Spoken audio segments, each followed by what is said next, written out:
Memasuki bulan kedua di tahun 2021 ini ada beberapa aktivitas atau kejadian yang cukup menghebohkan masyarakat.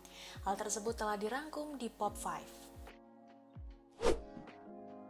Kota Malang dan sekitarnya sempat dihebohkan oleh suara dentuman yang cukup keras sejak Selasa 2 Februari lalu.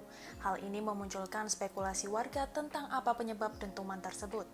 Namun telah dikonfirmasi oleh Kepala Mitigasi Gempa dan Tsunami BMKG bahwa suara dentuman tersebut berasal dari badai petir yang disebabkan oleh faktor cuaca.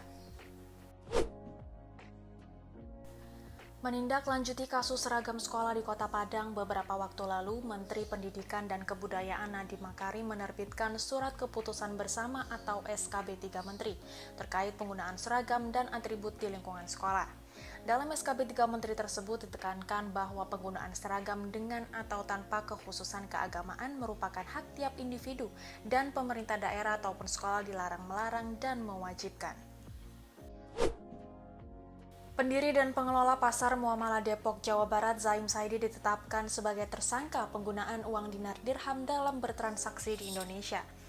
Uang dinar dirham tersebut dipatok lebih tinggi 2,5% sebagai margin keuntungan.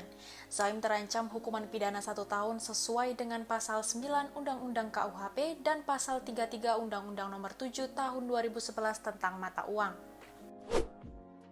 Menteri Pendidikan dan Kebudayaan Nadiem Makarim menerbitkan surat edaran tentang peniadaan ujian nasional dan ujian kesetaraan karena masih dalam masa pandemi COVID-19.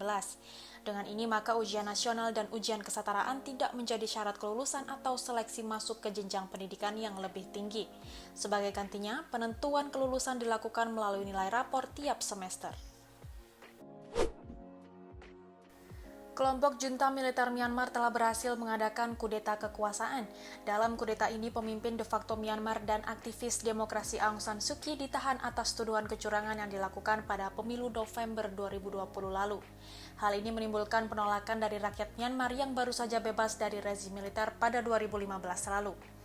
Sekretaris Jenderal PBB Antonio Guterres mengatakan dia akan melakukan segala cara untuk menggagalkan kudeta Myanmar dan berharap demokrasi bisa ditegakkan kembali.